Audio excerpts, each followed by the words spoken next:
नमस्कार। ज्योतिष के कार्यक्रम सौभाग्यम ज्योतिषम में मैं पंडित विशाल बिरथरे आप सभी प्रिय दर्शकों का हार्दिक अभिनंदन करता हूं। प्रिय बंधुओं, सबसे पहले मां बगलामुखी का ध्यान करेंगे। ओम ह्लीं बगलामुखी सर्वदुष्टानां वाचम मुखम पदम स्तंभयम जीवाहम कील्यम बुद्धिम विनाशाय ह्रीं ओम स्वाहा। मेरे बंधुओं, हम चर्चा कर रहे हैं रत्नों के ऊपर कि आपकी लगन के अनुसार आपको कौन कौन से रत्न धारण करने चाहिए, आप किन रत्नों में से अपने लिए रत्न का चुनाव कर सकते हैं। तो मैं आपकी लगन के अनुसार आपको क्रम अनुसार प्रतिदिन समझा रहा हूं। उसी क्रम में आगे बढ़ते हुए आज हम बात करेंगे धनु लगन के बारे में कि धनु लगन वालों के लिए कौन से भाव का मालिक कौन ग्रह है, उसका कौन सा रत्न है, वह क्यों धारण करना चाहिए, वह क्यों धारण नहीं करना चाहिए। इन विषयों पे हम चर्चा कर रहे हैं और बड़ी आसानी से सरल तरीके से मैं आपको समझा रहा हूं इन बातों को। तो आज हम बात करेंगे धनु लगन के बारे में। धनु लगन जिनके खाना नंबर 1 में 9 नंबर लिखा होता है वह धनु लगन के जातक जातिकाएं होते हैं। धनु लगन का स्वामी है बृहस्पति। बृहस्पति का रत्न बनता है पुखराज। तो धनु लगन वाले लोग पुखराज रत्न धारण कर सकते हैं, क्योंकि उनके शरीर का कारक, उनके मान सम्मान के लिए, उनके हेल्थ के लिए, उनके डबल माइंडेड नेचर के लिए, इन सब को ठीक रखने के लिए उनको पुखराज रत्न विशेष रूप से धारण करना चाहिए। वह गले में भी धारण कर सकते हैं, वह इंडेक्स फिंगर में भी धारण कर सकते हैं। इसके बाद जो दूसरा भाव है वहां पर राशि आती है मकर राशि, यानी कि 10 नंबर जहां लिखा हुआ वह सेकंड हाउस है, उसका नाम है मकर राशि, शनि ग्रह की राशि है। और तीसरे भाव में राशि आती है वह है कुंभ राशि, जो कि शनि ग्रह की राशि है। अब दूसरे भाव और तीसरे भाव का मालिक शनि ग्रह है। बुध और शनि आपस में मित्र नहीं है, लेकिन जो धनु लगन वाले लोग लोहे से संबंधित कार्य करते हों और चमड़े का काम करते हों, जिसको लेदर का काम बोल देते हैं, कंस्ट्रक्शन का काम करते हों, बिल्डिंग मटेरियल का काम करते हों, कहने का भाव अर्थ है शनि ग्रह से रिलेटेड जो कार्य होते हैं अगर वह करते हैं तो वह पुखराज के साथ में जो नीला रंग मिक्स होता है जिसको हम बोलते हैं पीतांबरी, वह रत्न धारण कर सकते हैं। यह नहीं है कि वह नीलम रत्न डायरेक्टली डाल लें। नीलम रत्न उनके लिए अशुभकारी रहेगा, उनके धन का नाश करेगा, मेहनत करने पर फायदा नहीं होगा।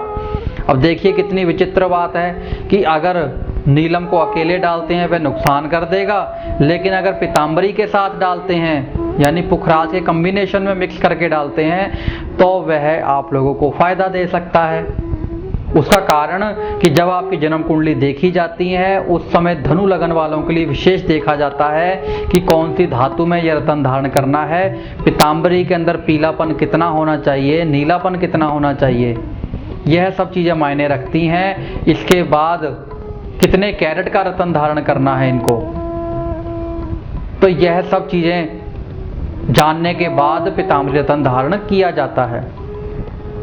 इसके बाद चौथे भाव की बात करते हैं। चौथे भाव में राशि आती है मीन राशि, यानी कि 12 नंबर जहां लिखा हुआ है वह है मीन राशि। तो वह बृहस्पति की राशि है, रत्न बनता है पुखराज, सुख स्थान का मालिक है, जमीन जायदाद का कारक है। तो पुखराज रत्न धनु लगन वाले 100% धारण कर सकते हैं। इनके पंचम भाव में मेष राशि आती है, मंगल ग्रह की राशि आती है, जहां 1 नंबर लिखा हुआ है। पंचम भाव विद्या बुद्धि औलाद का होता है। यहां से मंगल की दूसरी जो राशि है वृश्चिक राशि, वो खाना नंबर 12 में पड़ती है। तो मूंगा केवल धनु लगन वालों को तब डालना है जब संतान में पुत्र होने में दिक्कत हो रही हो, या किसी बच्चे को विद्या में रुकावट आ रही हो, परेशानी आ रही हो। उस समय में सलाह करके लाल पुखराज या सफेद पुखराज, कौन सा पुखराज रत्न धारण करना है वह डालें। नहीं तो अगर मूंगा डालना है तो वह सफेद मूंगा ही डालें तो ज्यादा बेहतर रहता है। इसके बाद किसी विशेष संयोग से अगर ज्योतिषी सलाह दे तो ही लाल मूंगा डालें। बात करते हैं अगले भाव की, जो कि है छठा भाव। छठे भाव के अंदर राशि आती है वृष राशि। छठा भाव रोग कर शत्रुओं को बढ़ाता है। वृष राशि शुक्र ग्रह की राशि है। गुरु और शुक्र आपस में शत्रु हैं, तो धनु लगन वालों को शुक्र का रतन नहीं धारण करना है। अगला भाव सप्तम भाव। सप्तम भाव के अंदर मिथुन राशि आती है, बुध ग्रह की राशि है, तो धनु लगन वालों को बुध ग्रह का रतन भी नहीं डालना चाहिए। आठवें भाव की बात करेंगे। आठवें भाव के अंदर कर्क राशि आती है, चंद्रमा की राशि है। गुरु और चंद्र आपस में मित्र हैं, लेकिन चंद्रमा धनु लगन वालों के लिए 8वें नंबर यानी 8वें भाव का कारक है। आयु को कष्ट दे देता है, मानसिक परेशानियों को बढ़ा देता है और नकद धन की कमी कर देता है। अगर आप मोती रतन धारण कर लेंगे तो धनु लगन वालों को मोती रतन भी नहीं धारण करना है। 9वें भाव की बात करते हैं, जो कि है आपका भाग्य स्थान, किस्मत का घर है। वहां पर सूर्य भगवान की राशि आती है, जो कि है सिंह राशि। मान सम्मान के लिए, भाग्य की वृद्धि के लिए, किस्मत का साथ लेने के लिए इन लोगों को मानिक रतन विशेष रूप से धारण करना चाहिए, विशेष उपयोगी रहता है।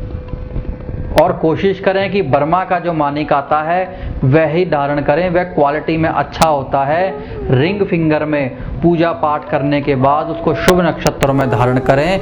दूसरी एक अच्छी बात क्या है कि मानिक को आप तांबे में भी डाल सकते हैं, चांदी में भी डाल सकते हैं, पंच धातु में भी डाल सकते हैं, गोल्ड के अंदर भी डाल सकते हैं। कई धातुओं में डाला जा सकता है मानिक, तो बड़ा शुभ रहता है उनके लिए। अब होता क्या है कि आपको एक बात बताता हूं कि धनु लगन वालों के 10वें भाव का जो मालिक है, जहां 6 नंबर लिखा हुआ है, यह व्यापार का घर होता है, नौकरी का घर होता है। तो किसी का व्यापार नहीं चलता है, ज़्यादातर लोग पन्ना रतन धारण कर लेते हैं, लेकिन इनको पन्ना नहीं डालना है। अगर धनु लगन वाले लोग कोई अकाउंट से रिलेटेड काम करते हैं या अपने बुद्ध को स्ट्रॉन्ग करना चाहते हैं, तो इन लोगों को ग्रीन पुखराज धारण करना चाहिए, हरा पुखराज। ऐसा नहीं है मार्केट में नहीं मिलता है, आप इंटरनेट खोल के देखें, सर्च करें। जब आप ग्रीन पुखराज डालेंगे तो आपको अच्छे क्वालिटी के पुखराज रतन दिखाई देंगे। हाँ, बात यह है कि बहुत रेयर, बहुत कम मिलता है। तो हरा पुखराज पीले पुखराज से काफ़ी कॉस्टली भी होता है, महंगा भी होता है, लेकिन यह है बुध का असर साथ में देता है बृहस्पति के। कॉम्बिनेशन के अनुसार इंडेक्स फिंगर में डालें, निश्चित ही आपको रिजल्ट देगा। अगले भाव के बारे में बात करते हैं, जो कि है एकादश भाव। वहाँ पर तुला राशि आती है, शुक्र की राशि है। बृहस्पति शुक्र आपस में शत्रु हैं, तो इन लोगों को शुक्र का रतन नहीं डालना है, बेशक वह शुक्र का काम क्यों ना करते हों। उसका कारण कि यह साथ में छठे घर का भी मालिक होता है, रोग कर शत्रुओं की भी वृद्धि कर देता है। अगला भाव आता है, जो कि है 12वां भाव। वहाँ पर वृश्चिक राशि आती है, मंगल की राशि है। तो मंगल का रतन केवल तब डालना है जब संतान उत्पत्ति में मुश्किल आ रही हो या किसी को अपनी विद्या में प्रॉब्लम आ रही हो, तब ही सलाह के बाद आपको मूंगा रतन धारण करना चाहिए। तो मेरे बंधुओं, आज हमने चर्चाएं की है धनु लगन के बारे में। अब धनु लगन के लिए यह चर्चा के बाद कौन से रतन निकल कर आते हैं, जिसमें सबसे पहले रतन आता है विशेष रूप से पुखराज, इसके बाद रतन आता है मानिक। यह 2 रतन तो 100% इन लोगों को धारण करने चाहिए, क्योंकि भाग्य के बिना भी कुछ नहीं है और सुख शरीर के बिना भी कुछ नहीं है। तीसरी ऑप्शन आती है कि अगर यह लोग शनि ग्रह से संबंधित कोई कार्य करते हैं तो पीताम्बरी रतन धारण कर सकते हैं। तो यह कुछ रतन हैं जो धनु लगन वालों को धारण करने चाहिए। फिर भी अपनी जन्म पत्रिकाएं दिखवाकर ही रतन को डालें, क्योंकि इसके अंदर होता है कि कितने वजन का रतन डालना है, कौन सी धातु में डालना है। और सबसे विशेष बात जो मैं हर लगन वालों को बोल रहा हूँ कि रतन की विशेष पूजा करवाने के बाद ही, उनके ग्रहों के नक्षत्रों की पूजा करवाने के बाद जो विशेष नक्षत्र दिन आते हैं उसके बीच में ही रतन को डालें। रतन बनवाकर कच्ची लस्सी में धोने से रतन की प्राण प्रतिष्ठा नहीं होती है। जब तक उसका अनुष्ठान नहीं होगा, उसके ग्रह का, उसके नक्षत्र का पाठ नहीं होगा, तब तक वह रतन कार्य नहीं करते हैं। इसलिए अगर रतन डालने हैं तो विशेष रूप से विशेष तरीके से ही डालें, तभी आपको फ़ायदा होगा। कहते हैं दवाई नहीं खानी है तो मत खाइए, लेकिन अगर खानी है तो बड़े तरीके से खानी है। विटामिन्स आपके शरीर में कम है, रतन का काम ही यही है। जिस तरह विटामिन्स आपकी बॉडी में किसी चीज़ को पूरा करते हैं, उसी तरीके से ही रतन भी पावर देते हैं आपकी बॉडी के लिए।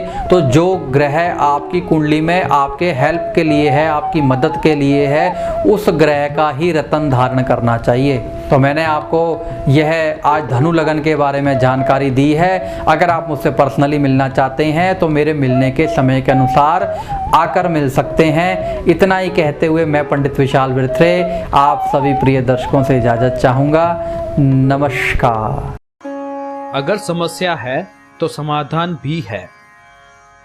अपनी समस्याओं के समाधान हेतु आप पंडित विशाल जी से उनके कार्यालय में आकर भी मिल सकते हैं। पंडित जी अब बुधवार से सोमवार अमृतसर में मिलेंगे। पता 9B दयानंद नगर, अखाड़े वाली गली, नजदीक बिजली पहलवान मंदिर, लॉरेंस रोड, अमृतसर। मंगलवार छुट्टी। मिलने का समय सुबह 11 से 3, स्पेशल अपॉइंटमेंट 3 से 6। Mobile number 9988813599।